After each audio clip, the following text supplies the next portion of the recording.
Welcome. I'm Electra Porzel. Um, what I'd like to talk about today is following what is yours to do.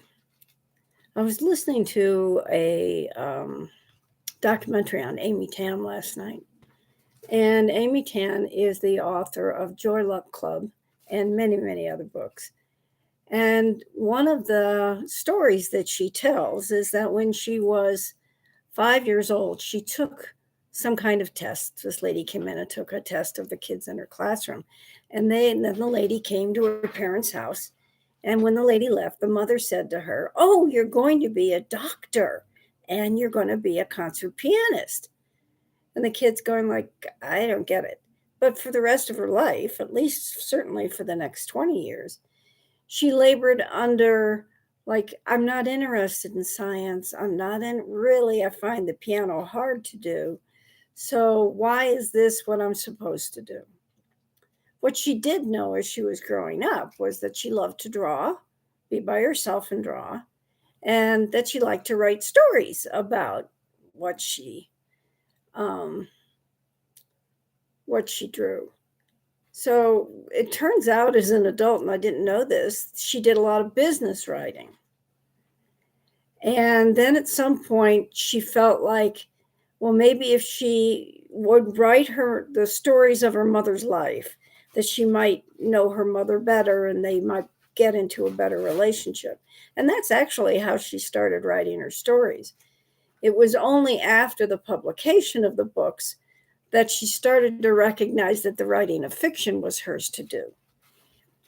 The same thing almost happened later on in her life when she decided, okay, my writing's done, and she decided to spend more time with her drawing.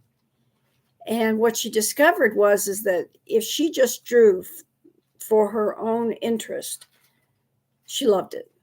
But if somebody asked her to draw something, she couldn't do it. So her life is a really good example for all of us to continue to listen to what thrills us, what is our passion. A lot of times, I think the hope is that, oh, I'm going to make lots of money. I'm going to make a good living. Maybe I want to be famous. And those might not have anything to do with your gifts, or they may not. The important thing is to pay attention to what you're drawn to, pay attention to your passion. And a lot of times, I think most of us, just like Amy Tan, we suffered under, like, suffer is kind of a big word, but our parents' expectations, our family's expectations, our religion's expectations. And sometimes we can fit within those, and sometimes we cannot. As in Amy's case, she never was interested in science, and she didn't have a passion for the piano. She could play, but she didn't have a passion for it. And many of us long for a passion. We long for something that thrills us, but we don't know how to find it. And even if we have it, we don't know how to develop it. How do I move further with this? Particularly if we put I've got to make money at this on it. I think it's important to know that sometimes your gifts are things like a compassionate heart. Sometimes your gifts are the ability to listen. And so there are different gifts. Everybody is unique and essential to creation. Everyone has skills and capabilities and interests that they're almost born with. And it is up to each of us to develop them. So why would I talk about that? Well, a lot of times people come to me and say, I want to know my purpose. I don't know how to move forward in my life. I want to find out what my passions are. I can't tell you your passions. I can help you figure it out. I can help you learn what, really delineate more of what you crave for your life and help you find a path to making that craving real in the world. One of the things that we know is that we have a historic memory that dominates a lot of how we are in the world. Um, Everything in our head, all the neural net pathways connecting all sorts of ideas, and is kind of a conglomeration of what everybody told us. In other words, what your parents have been telling you since you were a baby about who you are and what you should do and how the world is, and the expectations upon you, and the truth and the reality of the realness of reality. And you have your own experiences. And sometimes those experiences were colored, your perception of them was colored by what your family and your society told you. So, if your family and society always told you that people of a particular religion were horrible or mean or greedy, then that would be the kind of the lens through which you perceive people of that religion. Let's say religion, race, ethnicity, where they live in the world, um, through that lens. And it's only in getting a new perspective that we find that we can see things differently. So my suggestion here is this. One is I would love to work with you. If you really are looking to find out who I am, what I am in the world, and you want to move forward with that. I help you find out what you crave, put it into more definity, and I walk with you. The the phrase that I use for my work is for you, with you, by you, which simply means in the beginning, I provide you with a lot of tools, one of which is the creation exercises from the language of creation, um, to start sorting, start looking, start defining what it is that you really want in the world and how you want it. It may be that you want to be married and have kids. Maybe it's you really want to run your own business. Maybe you want to work in a big tech company. You don't know. Maybe you do. I don't know. But we're going to figure it out together. And then I walk with you, which means a refining period. I help you use the tools that I gave you, and walk with you as you go through the shifts that happen as we transition into different levels of living and being. And it's like a fine tuning process. And then I walk by your side.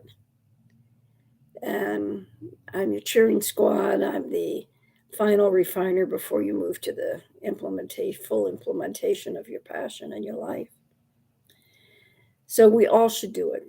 We're not all going to be a famous author like Amy Tan, but Amy could have stayed as a business author. She could have tried to go to medical school because that was her mother's wish. But there was always something in her that moved her to make some other choices that she wouldn't have otherwise.